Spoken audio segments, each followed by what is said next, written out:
It's one of those things like you see in Hollywood where, especially back in the day, but current day too, where some studio decides they're going to make an image around somebody. It used to happen all the time when actors and actresses signed to a studio and you had Metro behind you.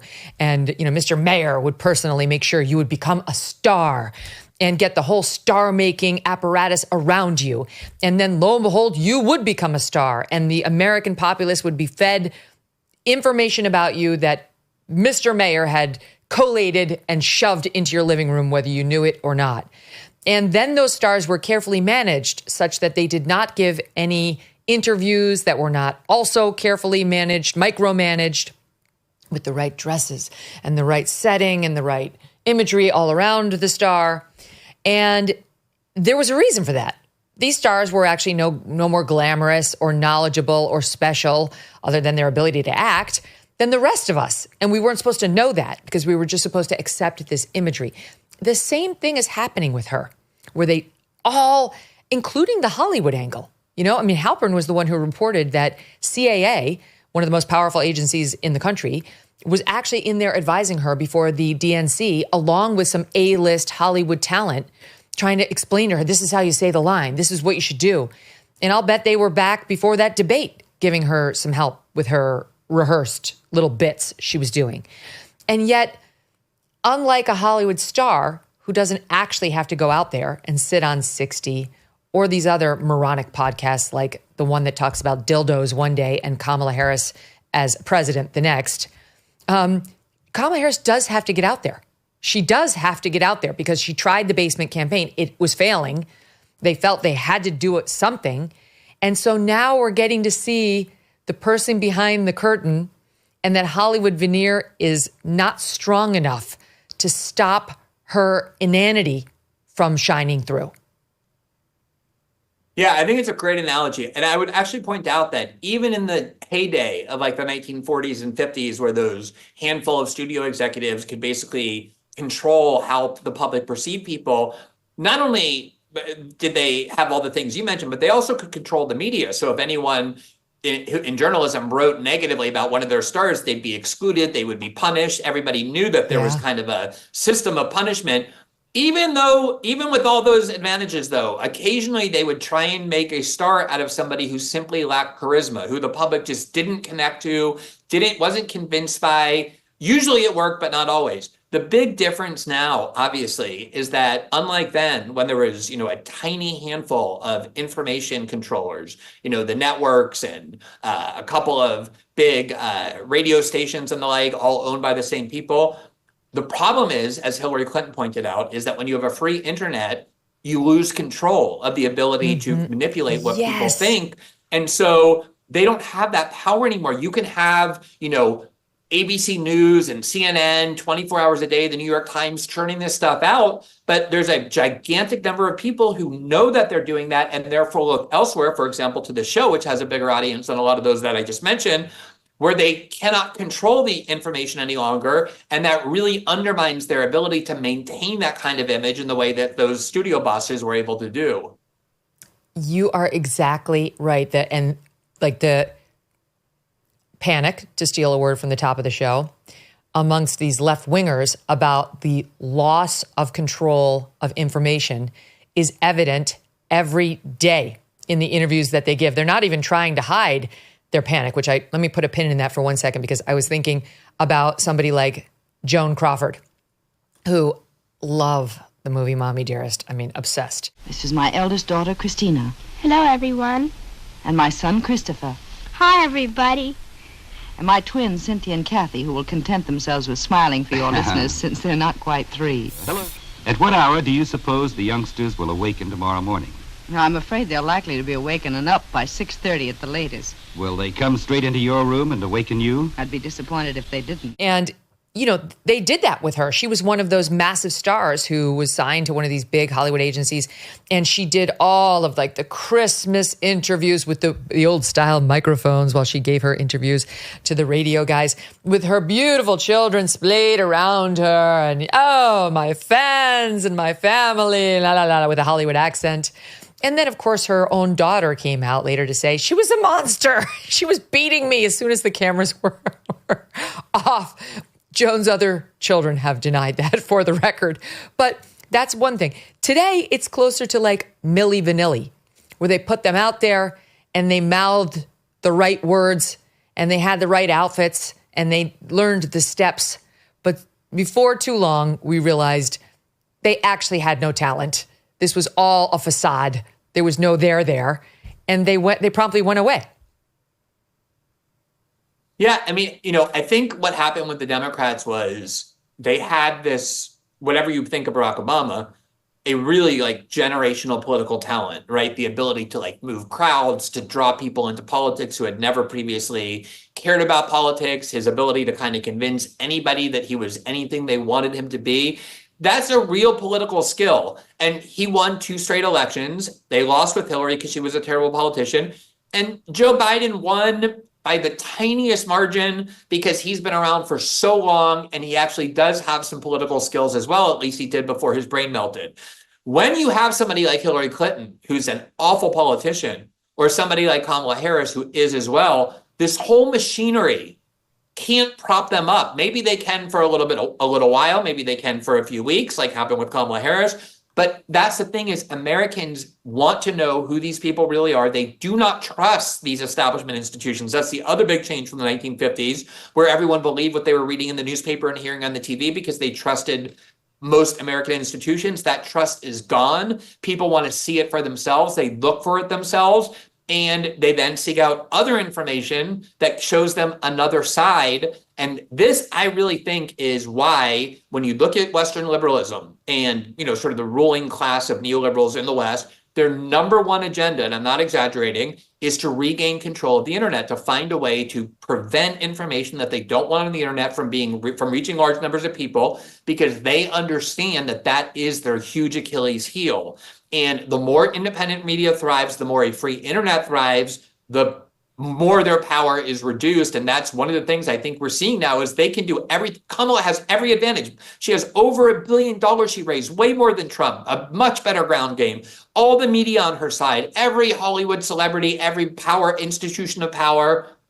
But we're seeing that it doesn't really matter, at least not nearly as much as it used to, because the power is now more diffused because of independent media, because of the internet, which is why that's their number one target to try and control and destroy. Yes, it's so true. Look at that controversy. We covered this on the pod that we dropped early this morning, with the 60 Minutes edited clip around, is Netanyahu listening to us, or why won't he listen to us?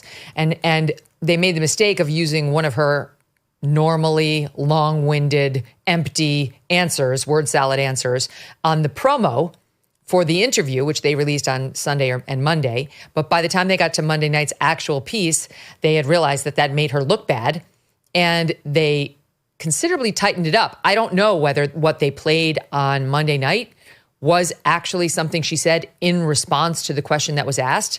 If they grabbed it from a different part of the interview, that's a serious journalistic no-no, unless later in the interview he asked exactly the same question. Or if it was just another thing she said in a long, rambling answer that was even longer than what we saw in the tease. In any event, they did a switcheroo. And now Trump is out there demanding that they release the transcript. Release the full transcript, and 60 won't do it. CBS is refusing. And Catherine Herridge, who worked both for Fox News with me for many years and then went to CBS, came out just yesterday and said there's absolutely precedent for CBS releasing an entire transcript of an interview with a sitting leader. And she referred back to her own interview with President Trump when he was president.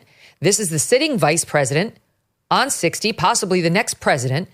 Why won't you release the transcript? We wouldn't really know any of this, Glenn, if sharp-eyed ex-viewers hadn't put together, wait a minute, there's a mismatch between that promo clip and what aired. When I started writing about politics and doing journalism, which wasn't all that long ago, it was 2005. In that era and long before that, the only thing that you could do if you caught the media doing something dishonest or objectionable or ethically questionable is you could write a letter to the editor, they would look at it, they would laugh at it, they would rip it up, and they would throw it away in the garbage can. Or occasionally they might publish it in this tiny little section that nobody would ever read. That was it. That was the only accountability journalists had. And as voices, independent voices, began growing in the media, first in what was called blogs, and now much more sophisticated types of shows that basically produce the same kind of quality programming as the networks, and their audience is often bigger, now they have nothing but accountability, and that has changed everything. And I used to get angry when people, when things like this would happen, where 60 Minutes would do something so obviously journalistically unethical, because like you, I didn't choose journalism as my first career. I chose it in the middle of being a lawyer because I really believed in it. It was something I really wanted to do. I thought it was important to society. It used to offend me when they were abandoning their journalistic principles. Now, the more they do it, the more I like it, because I know that what they're doing is just digging their own grave even more deeply. And the more they got caught doing these things, the more they're driving away other people who still believe in them, the few who do, and making them even question further whether these institutions deserve any of their trust. And every poll shows each year that they lose more and more of their credibility. And it's due to things exactly like this. This just in. The Harris campaign has responded to the controversy, telling Variety, "We do not control CBS's production decisions and refer questions to CBS." Well, that's true. They don't control CBS's production decisions. It would be interesting to find out whether they asked for an edit, which would not be shocking to me at all. And what's the harm, CBS News? What is the harm in releasing the transcript? Most of these outlets are just releasing the whole interview uncut. You know, I mean, I'll give credit to, I think Stern did it live, and it's out there. Nothing to hide. There you go. What's the big secret? Why don't we get to see the transcript? And honestly, it's making me suspect CBS even more, because as a journalistic outlet, normally you kind of do cuts knowing the full thing could come out. Like you have an ethical obligation behind closed doors, Glenn. It's like when you and I used to be young lawyers and you're the document reviewer on some massive case, and you're the one who, if you happen to come across the document that's terrible for your side and is going to lose the case for your side, you decide whether it goes in the to be produced file or the to be held back file. So these ethical decisions happen behind closed doors all the time. And it's just you and your moral code. So if 60 Minutes followed its ethical code, which should be the same as all of ours, it should have absolutely no problem releasing the transcript. Not only that, but like in this case, as you know better than most people, certainly better than me, when you tape an interview with some public figure, of course you edit, because you might interview them for 3 hours or 2 hours, and you only have time for 40 minutes to show, and you want to make it as crisp and concise as possible. There's a lot of fluff time that you end up editing out. That's totally normal. But what 60 Minutes did here was the part that they decided they wanted to edit out, they already put public. They already put it all over the internet. Everyone saw it. So in that case in particular, to make that change to say, here's what she said, and then have it be mocked by pretty much everybody, and then eliminate it and not show it to their audience, makes what they've done even worse. And you're exactly right. For me, the number one goal of a journalist, the number one function of a journalist, is to bring as much transparency as possible to the public, especially about the most powerful people in public life, which at the moment includes or is led by Kamala Harris and Donald Trump, one of whom is going to be our next president.